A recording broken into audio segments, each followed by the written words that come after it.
வேண்டுதல் செய்கிறபடியால் இருதயங்களை ஆராய்ந்து பார்க்கிறவர் ஆவியின் சிந்தை இன்னதென்று அறிவார். 28. அன்றியும் அவருடைய தீர்மானத்தின்படி அழைக்கப்பட்டவர்களாய் தேவனிடத்தில் அன்பு கூறுகிறவர்களுக்கு சகலமும் நன்மைக்கு ஏதுவாக நடக்கிறது என்று அறிந்திருக்கிறோம். ஹல்லேலூயா. சர்வ வல்லமை உள்ள எங்கள் பிதாவே, நன்மையான ஈவுகளை அளிக்கிற பரத்தை நோக்கி பார்க்கிறோம். கர்த்தாவுடைய வார்த்தை எங்கள் இடத்திலே நிறைவேறத்தக்கதாக எங்களை தாழ்த்துகிறோம். நன்மை உண்டாகும் வழிகளை நாங்கள் தெரிந்து கொள்ள கிருபை செய்கிறீர். அதற்காக மக்கு ஸ்தோத்திரம். நீர் மாத்திரம் மையப்படும். இயேசு கிறிஸ்து நாமத்தில் பிதாவே, ஆமென். ஹல்லேலூயா. கவனிக்கணும்,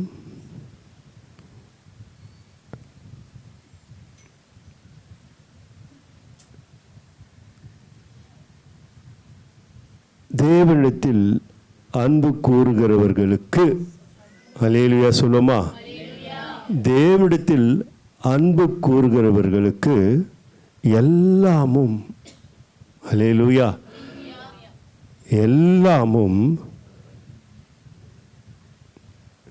நன்மைக்கு ஏதுவாக நடக்கிறது.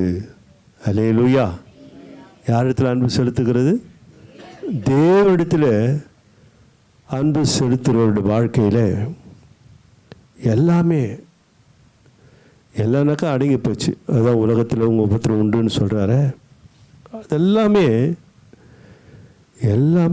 முடிவு எப்படியா இருக்குமா? நன்மையாகவே இருக்கும். ஹல்லேலூயா. கவனிக்கணும் ரொம்ப வாழ்க்கையில். ஏன்னா நம்மலாம் நன்மையை மாத்திரம் எதிர்பார்க்கிறோம். ஆனால் நன்மை தருகிற வழிகளை நாம் தெரிந்து கொள்ளாமல் இருப்பதினாலே நன்மை பெற்றுக்கொள்ள நமக்கு காணல் நீராய் காணப்படுகிறது. ஹல்லேலூயா.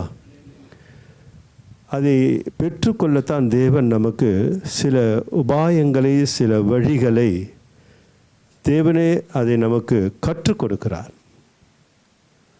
அவருடைய ஆசீர்வாதத்தை பெற்றுக்கொள்ள நாம் தகுதியுள்ளவர்களாய் மாறும்படியாகத்தான் உலக பிரகாரமான ஐஸ்வர்யம் வேதனை கொடுக்கும். ஹல்லேலூயா.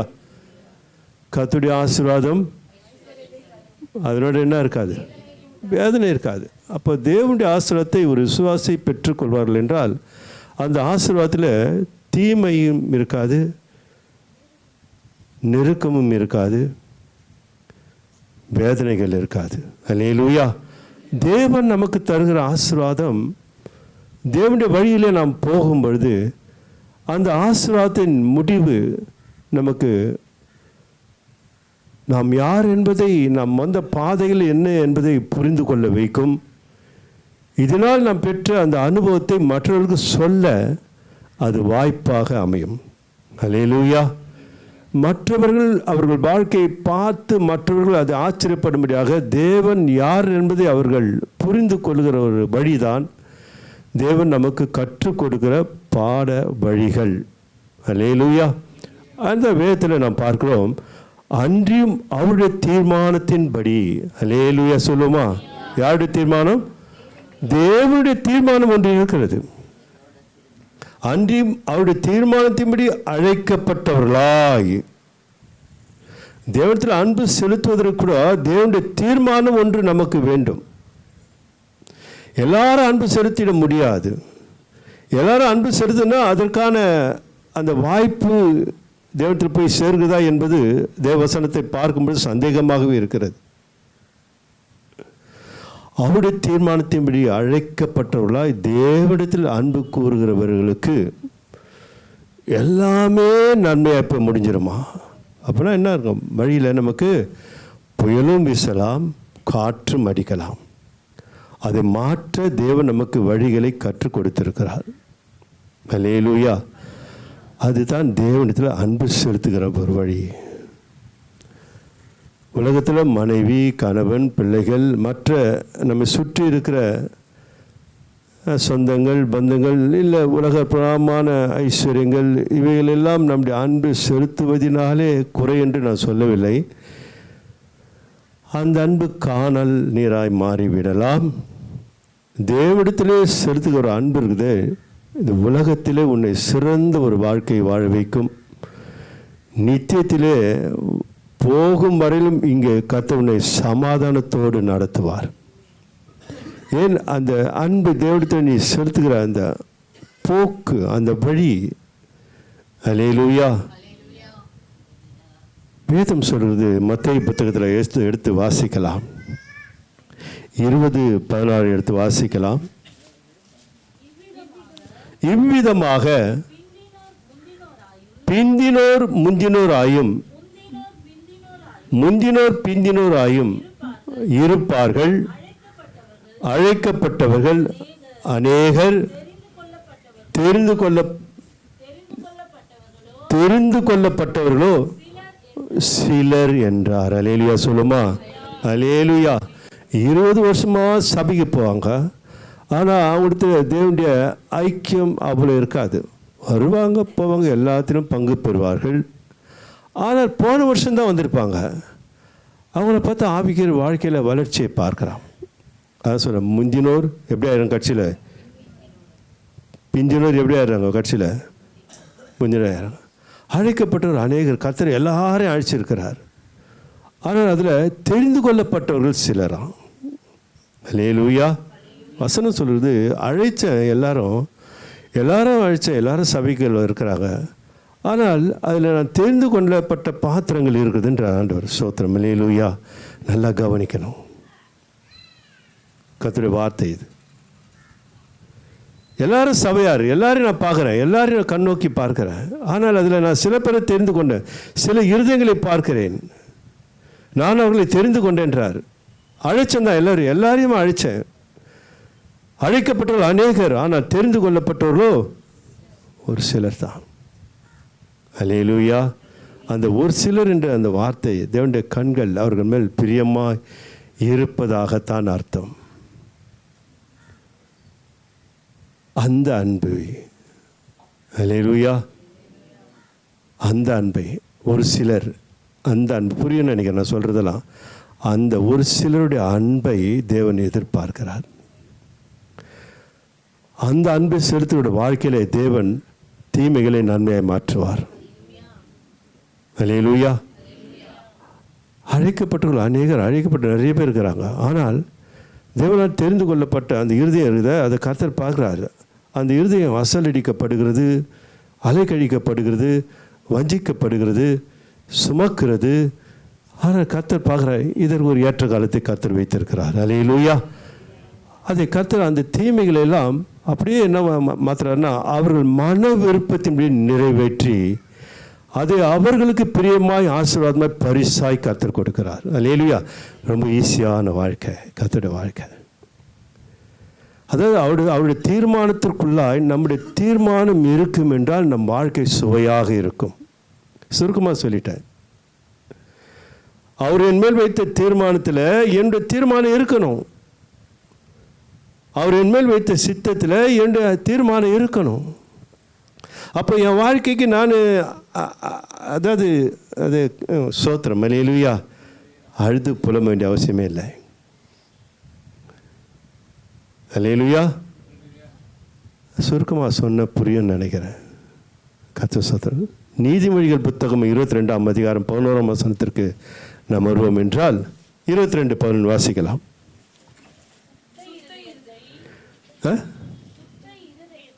சுத்த இருதயத்தை விரும்புகிறவருடைய உதடுகள் இனிமையானவைகள். ஒரு அல்லேலூயா சொல்லுமா? சுத்த இருதயத்தை விரும்புகிறவருடைய உதடுகள் இனிமையானவைகள், ராஜா அவனுக்கு சிநேகிதனாய் மாறிடுவான். அல்லேலூயா. அதாவது ஆண்டவர் சொல்கிற வார்த்தையை கவனித்தா அது நம்ம ஒரு ஸ்டெப்பாக எடுத்து வைக்கணும், வேறு ஒன்றும் இல்லை. ஓட முடியாது, ஓடிட்டால் நமக்கு முடியாது. ரொம்ப ஸ்பீடாக போகணுன்னா கஷ்டம். கர்த்தர் ஸ்தோத்திரம். அல்லேலூயா. ஆண்டவர் சமூகத்தில் நம்ம நெருக்கத்தை உண்டு பண்ண முடியாது, பொறுமையோடு ஓடணும் நம்ம எதிர்பார்க்கணும். கர்த்தர் ஸ்தோத்திரம். கர்த்தர் நல்லவர். ஸ்தோத்திரம்.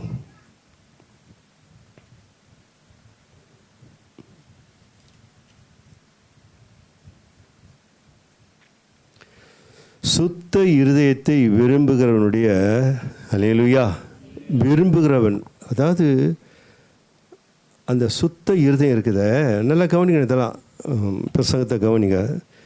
நம்ம ஏன் கண்ணீர்னா, நம்ம ஏன் பாரத்தை சுமக்கணும், நம்ம ஏன் கொடு அப்பான்னு கேட்கணும். பாசமில்ல ஒரு தகப்பன் நேசமில்ல பிள்ளைகளுக்கு என்ன செய்யணும், அவர் செஞ்சிடுவார். கடவுளுடைய கர்த்தருடைய பிள்ளைகள் தேவனத்தில் கேட்கணும். நான் ஏற்கனவே சொல்லிக்கிறேன், ஒரு தகப்பனத்தில் ஒரு பிள்ளை கேட்குதுனாக்கா நான் அதை வரவேற்கிறேன்.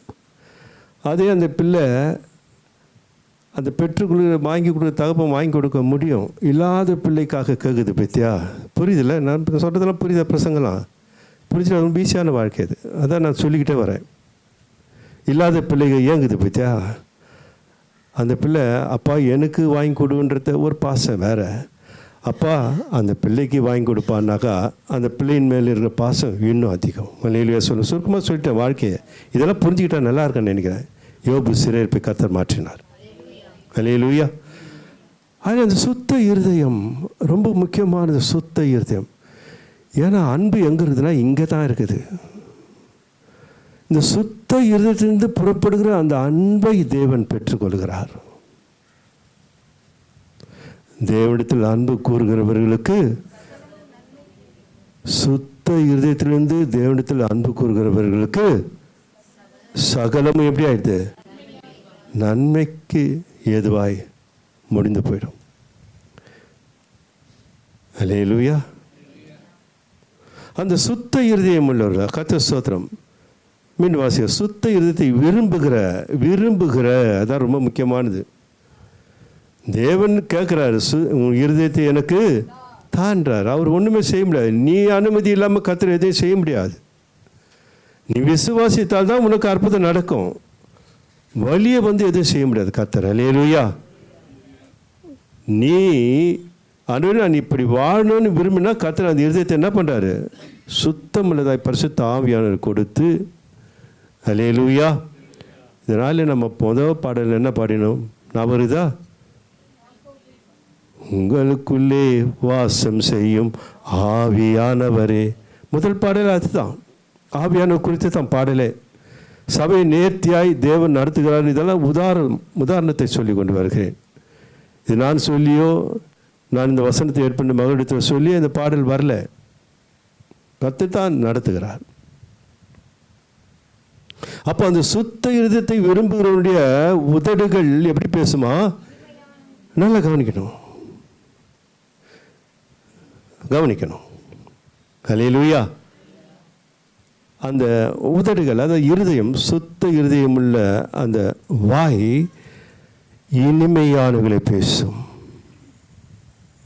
சாபத்தை குறித்து அதாவது அது எப்படி சொல்கிறதுன்னு தெரியல. அதெல்லாம் நமக்கும் அதுக்கு சம்மந்தமே கிடையாது. ஒருத்தர் நம்ம சபிப்போம் என்றால் சாபம் உள்ள இருந்தால் தான் சபிக்க முடியும். ஒருத்தரை வஞ்சிக்கிறேன்னாக்கா எனக்குள்ள வஞ்சனை இருப்பதினால்தான் நான் அவர்களை வஞ்சிக்கிறேன். ஒருத்தருக்கு நான் தீமை செய்யணும்னு இருதயத்தில் நினைக்கிறேன், என் இருதயம் தீமையினால் நிறைந்து இருப்பதனால தீமை செய்கிறேன். இதுதான் பாடம். இதை விளக்குவதற்கு யாரும் தேவையில்லையே. வசனம் அதைத்தான் சொல்லி கொடுக்கிறது. சுத்த இருதயத்தை விரும்புகிற வாய் உதடுகள் அழகாக பேசுமா. அதான் அடிக்கடி பிரசன்ன வாழ்க்கை அழகானது. கர்த்தர் ஸ்தோத்திரம். நம்ம தான் நம்ம வாழ்க்கையை தீர்மானிக்கணும். தேவன் எல்லாத்தையும் ஆயத்தப்படுத்தி கொடுத்துட்டார். தேவன் நமக்கு இது மாதிரி செய்ய வேண்டியது அவசியமே இல்லைன்னு சபை சொல்லிக்கிட்டு வருது. நீ கேட்க வேண்டிய அவசியமே இல்லைன்னு சபை போதித்து கொண்டு வருது. நீ கேட்க வேண்டிய வேலையே இல்லைன்னு சொல்லுது. அன்றியும் அவருடைய தீர்மானத்தின்படி அழைக்கப்பட்டவர்களாய் சுத்த இருதயத்தோடு தேவனிடத்தில் அன்பு கூறுகிறவர்களுக்கு எல்லாமே என்ன தான் வாழ்க்கையில் என்ன தான் இருக்கட்டும், எப்படியாப்பட்ட புயல் வீசட்டும், எப்படியாப்பட்ட காற்று அடிக்கட்டும், ஆனால் முடிவு சமாதானமாக இருக்கும். சகலமும் நன்மைக்கு ஏதுவாய் நடக்கிறது. அல்லேலூயா, அல்லேலூயா. இந்த சுத்த இருதயம் கர்த்தர் விரும்புகிறார். கர்த்தர் ஸ்தோத்திரம். அல்லேலூயா. ஆகையினால இது ஒரு பரிசுத்தவானுடைய வாழ்க்கையை ஒப்பிட்டு பார்க்கும் பொழுது, நமக்கெல்லாம் பரிசுத்தவான்கள் பரிசுத்த வாட்டிகள் எதற்கு நாம் தேவன் வேத புத்தகத்தில் எழுதி கொடுத்திருக்கிறார்? அவருடைய முடிவுகளை பார்க்கணும். எத்தனை வந்தோடனே நேராக ஆசீர்வாதத்தை தூக்கி தேவன் யாருக்கும் கொடுத்ததே கிடையாது. அல்லேலூயா. அவர்கள் பல பாடுகளின் வழியாக, பல உபத்திரங்களின் வழியாக பரிசுத்தமுள்ள தேவனுடைய ஆசீர்வாதத்தை அவர்கள் சுதந்திரித்தார்கள். அல்லேலூயா. அது நோவாவாக இருக்கட்டும், ஆபிரகாமாக இருக்கட்டும், ராகாப்பாக இருக்கட்டும், யாராக இருந்தாலும் அந்த சுத்த இருதயத்தை அவர்கள் ஏற்படுத்தி கொண்டார்கள். தேவனுடைய கண்கள் அவர் மேல் நேசமாய் வைத்தது. ஸ்தோத்திரம். ரொம்ப ரொம்ப அவசியமானது. நேச கண்கள், நேச பிதாவுடைய கண்கள் அந்த சுத்த இருதயத்திலே அவர்களிடத்தில் அன்பு கூறுவதனால, அப்போ இந்த இருதயத்தில் சூது, வாது, வஞ்சனை, கேடு, பெருமை, பொறாமை, காழ்ப்புணர்ச்சி, கசப்பு, வைராக்கியம், விரோதம் இது இருக்கும் என்றால் இங்கே இருந்து எப்படி அன்பு செலுத்த முடியும்? இதுதான் கேள்வி, என்ற கேள்வி. இது சுத்த இருதயமா? இந்த இருதயத்தில் அன்பு செலுத்த தேவனை பெற்றுக்கொள்வாரா? இதெல்லாம் யார் இடத்தில் இருக்கிறதோ அவர்கள் வாழ்க்கையில் நன்மைகள் தூரமாக இருக்கும். அவர்களுடைய உள்ளங்கள் தெரியும், சுமந்து கொண்டே இருக்கும் எப்பொழுதும் பாரத்தை. ஆண்டவர் சொல்றார், வருத்தப்பட்டு பாரம் சுமக்கிற நீங்கள் எல்லோரும் இடத்துல பாருங்கள். வந்துட்டோம் நாமெல்லாம். இன்னும் நான் கவலையாக இருக்கிறேன், நான் சுகமாக இருக்கிறேன், நான் வருத்தமாக இருக்கிறேன், நான் பலவீனமாக, அது சொல்லுவதே பெரிய, நமக்கு நாமே தலை மேலே பாரத்தை வைத்துக் கொள்வது. அந்த வார்த்தை இருதயத்தில் இருக்குது, அது இருக்கக்கூடாது. சுத்த இருதயமாக மாறணும். அந்த சுத்த இருதயத்தை விரும்புகிற, சுத்தமாக என் இருதயத்தை நான் மாற்ற வேண்டும் என்று நீ நினைக்கும் போது பரிசுத்த ஆவியானவர் உதவி பண்ணுகிறார். 27 வசனத்தை வாசிக்கலாம். 8 ரோமர் 28, 27. ஆவியானவர் தேவனுடைய சித்தத்தின்படியே பரிசுத்தவான்களுக்காக வேண்டுதல் செய்கிறபடியால் இருதயங்களை ஆராய்ந்து பார்க்கிறவர் ஆவியின் சிந்தனை இன்னதென்று அறிவார். அல்லேலூயா சொல்லுமா? அதான் ஆவியானவர். ஆவியானவர் தேவனுடைய சித்தத்தின்படியே. கர்த்தர் ஸ்தோத்திரம். அல்லேலூயா. ஆவியானவர் தேவனுடைய சித்தத்தின்படியே பரிசுத்தவான்களுக்காக வேண்டுதல் செய்கிறபடியால். அப்போ நான் என்ன பண்ணுறேன்? நான் தேவனுக்காய் தேவனிடத்தில் அன்பு செலுத்தணும் பிரயாசங்களை எடுக்கிறேன். எடுக்கும் பொழுது ஆவியானவர் அதை பார்க்கிறார். ஆவியானவர் எனக்கு ஹெல்ப் பண்ணுறார், உதவி பண்ணுறார். இது ரொம்ப ரொம்ப ரொம்ப ஈஸியான வாழ்க்கையில் இது. நான் பிரயாசம் எடுக்கிற பாரு, இயேசுக்காக வாழணும் அப்படி நான் முயற்சி எடுக்கிற பாரு, ஒரு கால் எடுத்து வைக்கிற பாரு, அப்போது எனக்கு உதவி செய்ய ஆவியானவர் வந்துடுவார். யாரும் உதவி செய்ய முடியாது உலகத்தில். இதை புரிஞ்சுக்கங்க. யாருமே தேவனிடத்தில் நெருக்கத்தை ஏற்படுத்தி கொள்ள வேண்டும் என்ன வரும்போது எந்த மனிதமும் உதவி செய்ய முடியாது. தேவனிடத்தில் நெருங்க ஒருவர் தான், ஆவியானவர் ஒருவரால் தான் முடியும். அது நெருக்கத்தை நான் முயற்சி எடுக்க ஆவியானவர் எனக்கு துணையாக இருந்து கர்த்தருடைய நெருக்கத்தை சேரும் வரையில் கொண்டு போய் விடுகிறார். ஆகையினால் தான் வேதம் சொல்றது பரிசுத்தவான்களுக்காக. அல்லேலூயா. ஆவியானவர் தேவனுடைய சித்தப்படி பரிசுத்தவான்கள் வேண்டுதல் செய்கிறபடியால். அப்போது நான் அந்த பரிசுத்தத்தை நாடுகிறேன். தேவனுடைய தீர்மானம் என்ன? நான் பரிசுத்தராய் இருக்கிறது போல நீங்களும் பரிசுத்தராய் இருங்கள். அப்படி தீர்மானம். இதெல்லாம் பெரிய விஷயமே இல்லையே. ரொம்ப கஷ்டமா? எங்கேயாவது போய் ஒரு 100 மைல் நடந்து போய் தேவனுடைய சித்தத்தை நிறைவேற்றணுமா? இல்லை ஏதோ பெரிய பொருத்தனை செய்து தேவனுடைய சித்தத்தை நிறைவேற்றணும்? ஒன்றுமே இல்லை. இருந்த இடத்துலையே நிறைவேற்ற முடியும். அல்லேலூயா சொல்லுமா? விட வேண்டியதை விட்டுணும், தேவனுடைய ஆவியானவர் வரவேற்க முடியாத வழிகளை ஏற்படுத்தி கொள்ள வேண்டும். அது தேவனுடைய தீர்மானமாக இருக்கிறபடினாலே அந்த இருதயம் சுத்த இருதயமாய் மாறிவிடுகிறது. அந்த இடத்திலிருந்து புறப்படுகிற அன்பை நான் தேவனுக்கு செலுத்துகிறேன். அல்லேலூயா. அன்றியும் அவருடைய தீர்மானத்தின்படி அழைக்கப்பட்டவர்களாய் தேவனிடத்தில் அன்பு கூறுகிறவர்களுக்கு சகலமும், அது எதுவாக இருக்கட்டும், எல்லாமே நன்மையாக முடிச்சிடும். அந்த முயற்சியை எடுக்க பெரிய விஷயம், பெரிய பெரிய பெரிய தொகையை அதை செலுத்தணுமா? ஒன்றுமே இல்லை. தேவையில்லாத தேவனுக்கு பிரியமில்லாத சம்பவங்கள், காரியங்கள், நான் சொன்னதெல்லாம் நான் சொல்லியிருக்கிறேன். இதெல்லாம் விட்டுட்டேன்னு வச்சிங்களேன், ஆவியான அந்த இருதயத்தை நேசிக்க ஆரம்பிச்சிருவார். ரொம்ப அழகான வாழ்க்கை. சோத்திரம். அந்த சுத்த இருதயம். அப்போ அந்த சுத்த இருதயமாக இருக்கும்படி நான் பேசத்தெல்லாம் எப்படி இருக்குனாக்கா இனிமையாக இருக்கும். கோபம் வரும். கோபம் வர்றது வேறு, அது வேறு. கோபம் வந்து திட்டுறது, மனைவி சபையார் யாருன்னா பார்த்து திட்டுறது, அது வேறு. கண்டிக்கிறது, அது சாயில் வேறு. அதை வந்து இதில் சேர்க்கக்கூடாது. அல்லேலூயா. ஆகையினால அந்த அன்பைத்தான் தேவன் எதிர்பார்க்கிறார். அந்த அன்பு தேவனத்தில் போவதனால தேவன் அந்த அன்பை பெற்றுக்கொண்டு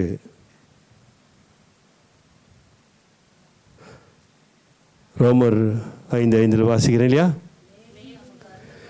மேலும் நமக்கு அருளப்பட்ட பரிசுத்த ஆவியாலே தேவ அன்பு நம்முடைய இருதயங்களில் ஊற்றப்பட்டபடியால் அந்த நம்பிக்கை நம்மை வெட்கப்படுத்தாது. கரையில் தட்டி கர்த்தரை மகிமைப்படுத்துவோம். இதுதான் விசேஷம், பெரிய விஷயமே கிடையாது. நான் சுத்த இருதயத்தோடு மாற்றணும் முயற்சிகள் எடுக்கிறேன். நான் நேசிக்கிறேன். இனிமையான பேச முடியாத முயற்சி எடுக்கிறேன். யாரையும் சபிக்கலை, யாரையும் திட்டலை, யாரையும் வையலை, யாரையும் வெறுப்பு காட்டலை, யாரையும் வஞ்சிக்கலை, யாரையும் ஏமாத்தலை. அது எல்லாமும் எல்லாத்தையும் தூக்கி போட்டுட்டு தேவன் என் இருதயத்தை பார்க்குறாரு. அல்லேலூயா சொல்லுவோமா? அல்லேலூயா. இருதயத்தில் தான் சொல்கிறாரு, இருதயங்களை ஆராய்ந்து பார்க்கிறார், ஆவியின் சிந்தை என்னதென்று அறிவார். நான் வெளிவேஷம் போட முடியாது. பாரு, நான் இங்கெல்லாம் பிரசங்கம் பண்ணிவிட்டு என் இருதயத்தில் நான் கவனமாக வாழ்ந்து கொண்டிருந்தால் ஆவியானவர் என் இருதயத்தை பார்க்கிறார். என் வார்த்தைகளை கேட்கல, சொல்லுகிற நான் தகுதியுள்ளவனா என்று எங்கே பார்க்குறாரு? நான் என் இருதயத்தை பார்க்கிறேன். ஏன்? அங்கே தான் தேவனுடைய அன்பை ஊற்றப் போகிறார் அதே ஆவியானவர். அதான் ரோமர் 5:5 வாசித்தோம்.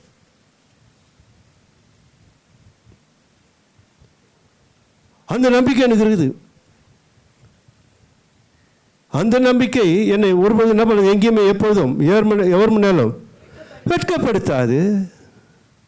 இது தேவனுடைய வார்த்தை. உன்னையும் உங்களையும் என்னையும் சர்வத்தையும் சிருஷ்டி தேவனுடைய வார்த்தை. பொய்யுரையாத தேவன் எழுதினது. இதற்கு நாம் அடங்கவில்லை என்றால் நம் பிரச்சனைகள் அடங்காது. அல்லேலூயா. இதற்கு நாம் கீழ்ப்படியவில்லை என்றால் நாம் மற்ற பிரச்சனைகளுக்கு கீழ்ப்படிய வேண்டி வந்துடும். யோசேப்பு என்ற மனிதன் சொல்றாரு, ஆதியாகமம் 50:20 சொல்றார், வாசிக்கலாம்.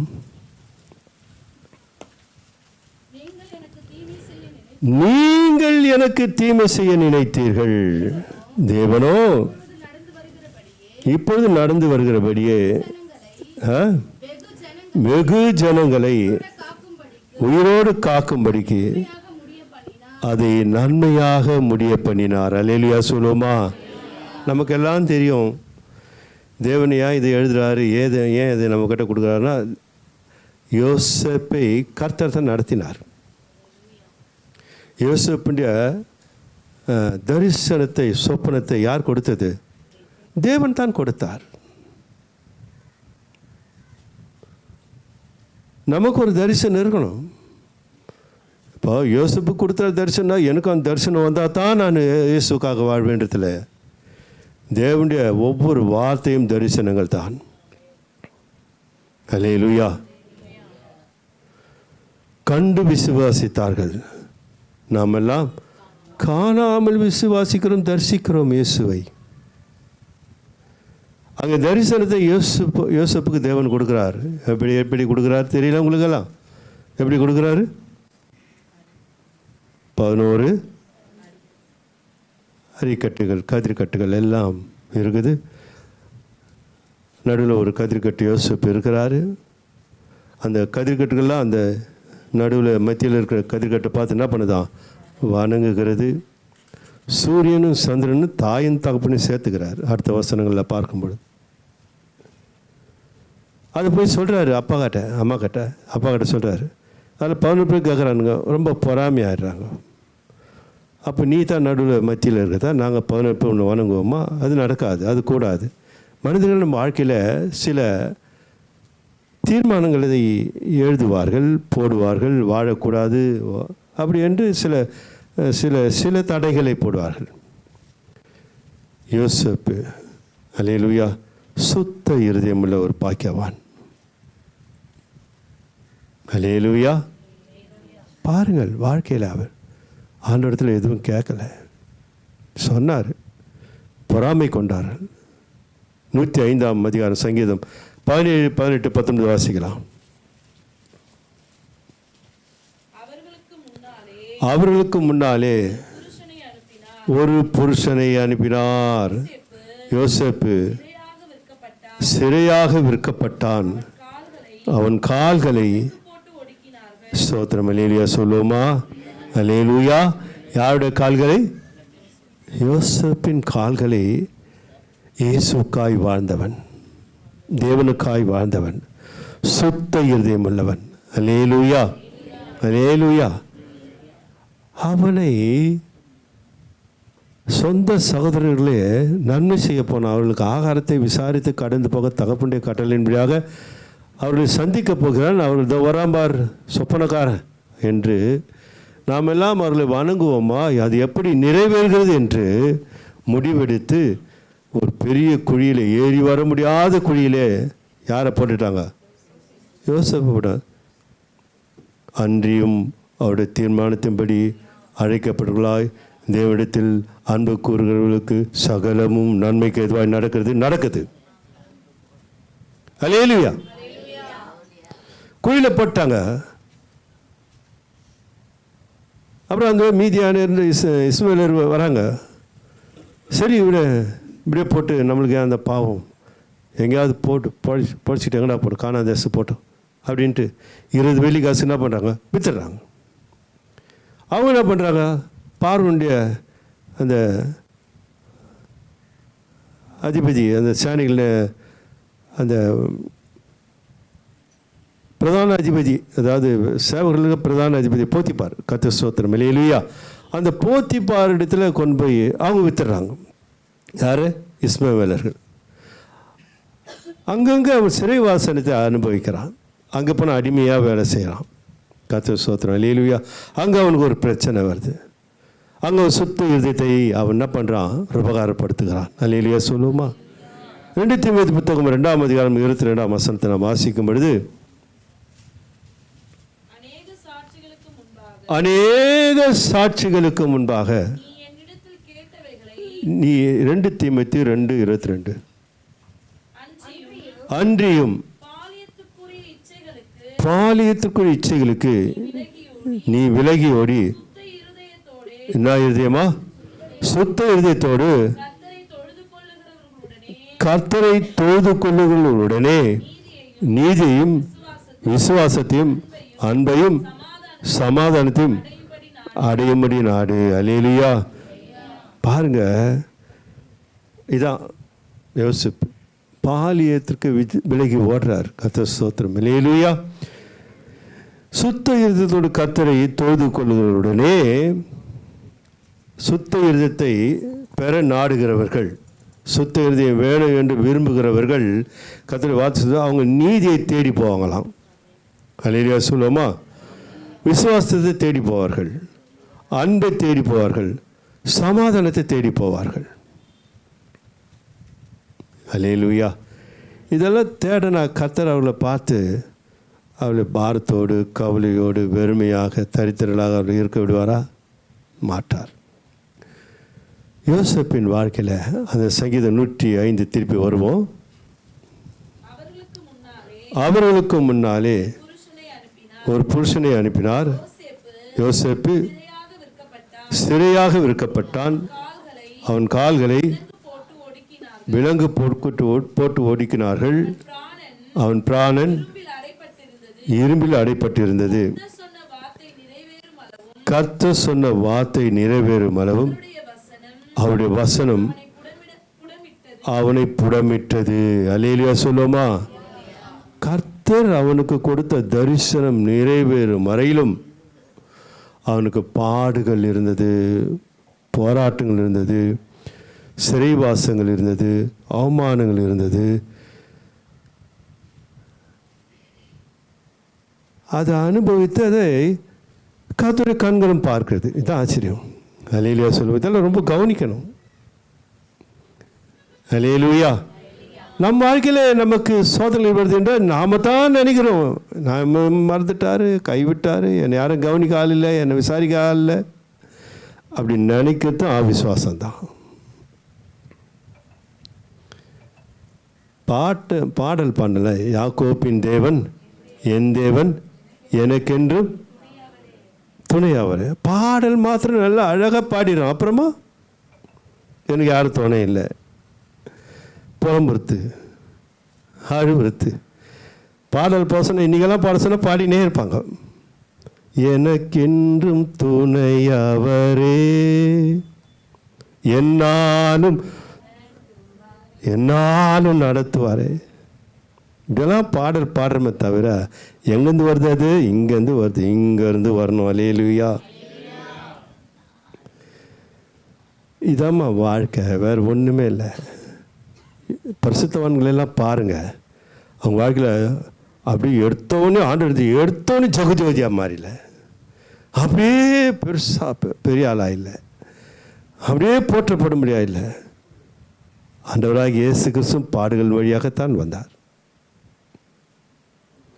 ஆனால் எவ்வளோ பாடுகள் இருந்தாலும் ஆண்டவர் நீர் என்னை நடத்துவீர். எந்த வார்த்தை யார்கிட்ட இருக்குதோ அவர்கள் தான் உண்மை உள்ள அன்பை உள்ளவர்கள். என்னையா இந்த கைவிட்டு என் வாழ்க்கையில் மாட்டேன், இது ஏன் நடக்குது? அவங்க வாழ்க்கையில் நல்லா நடக்குது, அவங்க வாழ்க்கை நல்லா இருக்குது, என் வாழ்க்கை மாத்திரம் ஏன் அப்படி? சோத்திரம் அப்படி சொல்லக்கூடாது. ஆண்டவரே என்னாலும் நடத்துவாரே சொல்லி தான் பாருங்களேன். அது அன்பு. அந்த அன்பு தான் பேசும். அப்போ அன்பு இல்லாதனால்தான் பரிதபித்து கொண்டிருக்கிறது, அது அவிசுவாச வார்த்தைகளை பேசி கொண்டிருக்கிறது. அன்பு இல்லை. ஏன் அங்கே அன்பு இல்லை? ஏன்னாக்கா தேவையில்லாத உள்ள இருக்குது, சுத்த இருதயம் இல்லை, ஆகையினால இனிமையான வார்த்தைகள் இல்லை. ராஜா அவர்கள் நேசிப்பாரா? ராஜா நேசிக்கிறார் யோசேப்பை. அல்லேலூயா. அவர் என்ன சொல்றாரு அதான் ராஜா கேட்குறாரு. ராஜாவாக இருக்க சிங்காசனத்தில், ஆனால் எல்லா அதிகாரமும் யாருக்கிட்ட வருது? யோசேப்பிடத்தில் வருது. ஏன்? இனிமையான வார்த்தைகள். என் சொப்பனத்துக்கு யார் பேசுகிறேன்? நான் அல்ல, நான் ஆராதிக்கிற தேவனே அதை உங்களுக்கு வெளிப்படுத்தி வர்றாரு. என்ன வார்த்தை இது? தேவனை மையப்படுத்துகிறார் பாரு. அல்லேலூயா. பார்க்கும்போது அவங்க அண்ணன் தம்பி வந்து பார்த்தா, உனக்கு வேணும் இது அல்லேலூயா சொல்லி சொல்லுமா. 17 பேர் வந்து பார்த்துந்தான்னு வச்சிங்க.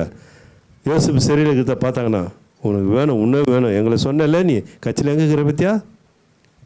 உங்களை பார்த்து யாருன்னா சொல்லியிருந்தால் கவலைப்படாதீங்க. உங்கள் அவமான சொற்களால் உங்கள் மனதை புண்படுத்துவார்கள், நீங்கள் கவலைப்படாதீர்கள், கர்த்தர் உங்களோட கூட இருக்கிறார். அப்படிதான் சொல்லியிருப்பாங்க. கண்டிப்பாக பார்த்து அப்படிதான் சொல்லியிருப்பாங்க. கேவலமாக பேசியிருப்பாங்க. கொஞ்சம் யோசித்து பாருங்கள். இதெல்லாம் வேதத்தில் இல்லைன்றதுக்காக அது பொய்யாயிடுமா? தேவன் நம்ம தான் அந்த ஆலோசனை கொடுக்குறாரு. ஒரு சப்போஸ் அப்படி ஒரு இமேஜ் பண்ணி பார்ப்போமே, சும்மா யோசித்து பார்ப்போமே. அவங்க வந்து பார்த்தா யோசிப்பு பரவாயில்லையே, சௌக்கியமாக சரி அப்படியே சொல்லியிருப்பாங்க. அதெல்லாம் நம்ம தான் யோசிக்கணும். ஆண்டவர் அதுக்குள்ள நம்ம ஆலோசனை கொடுக்குறாரு. பார்த்தா என்ன சொல்லியிருப்பாங்க? நாங்கள் வந்து உன்னை வணங்குவோமா? எங்கே இருக்கிற பிச்சா கட்சியில் இல்லையா? கேவலமாக சொல்லியிருப்பாங்களா இல்லையா? ஆனால் கடைசியில் தேவ வார்த்தை நிறைவேறினது. அல்லேலூயா சொல்லுவோமா. தேவன் என்ன சொன்னாரோ அந்த 11 பேர்களும் தண்டனிட்டு யோசேப்பின் முன்பாக முழங்கால் படிட்டு வணங்கினார்கள். கர்த்தர் நல்லவர். அந்த வாழ்க்கை தான் வேணும். இந்த சுத்த இருதயத்தை கர்த்தர் விரும்புகிறார். நீங்கள் அப்படி வாழ்ந்து பாருங்களேன். ரொம்ப ஈஸியான வாழ்க்கை, ரொம்ப கஷ்டமானது இல்லை. நீங்கள் அதான் நான் சொல்கிறேன், இதுக்காக முயற்சி அது இது ஒன்றுமே இல்லை. அவர் செலுத்த வேண்டிய நேரத்தை செலுத்திடுங்க. அவனுக்காக வாழணும் ஒரு தாகத்தை வச்சுங்க. ஆவியான உடனே உதவி செய்ய வந்துடுவார். அந்த தாகத்தை வைத்தால் தான் தாகம் உள்ளன்மேலே தண்ணீரை ஆண்டவர் சொல்லியிருக்கார், வாக்கு கொடுத்துருக்கிறார். எனக்கு அந்த தாகம் இல்லை, என் விருப்பம் போல தான் வாழ்வேன், நான் சுயமாக தான் வாழ்வேன், நான் உலக பிரகாரமாக வாழ்வேன், நான் சபைக்கு போக வருவேன் கொள்வேன். ஆனால் தேவனுக்கு பிரியமில்லாத வாழணுமா, அது பார்த்துக்கலாம். அது ஒரு காலம் வரும். இன்றே ரட்சணிய நாள், மனம் திரும்புதல் கேட்ட நாள். அல்லேலூயா. கர்த்தர் நமக்கு ஒரு வாய்ப்பை கொடுத்துருக்கார். அந்த வாய்ப்பு எதற்காகனாக்கா அவருடைய நாமத்தின் மகிமைக்காக. அதான் அடிக்கடி நான் சொல்லுவேன், அவருக்கு எந்த லாபமும் இல்லை, ஆனால் அவருடைய நாமத்தை நீ பூமியில் மகிமைப்படுத்துகிற, உனக்கு பூமியில் தேவன் நல்ல ஐஸ்வர்யத்தையும் சமாதானத்தையும் கொடுப்பார். அல்லேலூயா. அதனால் அன்பு பிள்ளைகளை, யோசேப்பை பாருங்கள். ஆவியானவர்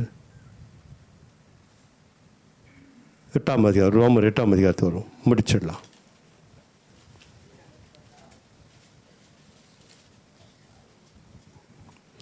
இருபத்தைந்தாம் வசனத்தை வாசிக்கலாம்.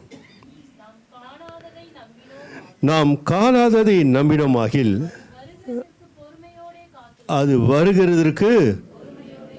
இதான் யோசேப்பு வாழ்க்கை. அதான் நாம் காணாததை நம்பினோமாகில். தேவன் யோசேப்பு கொடுத்த தரிசனத்தை யோசேப்பு அப்படியே நம்பினார். அல்லேலூயா. அவரை குழியில் போடும்போது கூட இது எனக்கு நிரந்தரம் அல்ல. அல்லேலூயா சொல்லுமா. தேவன் எனக்கு கொடுத்த சொப்பனம் தான் நிறைவேறும்.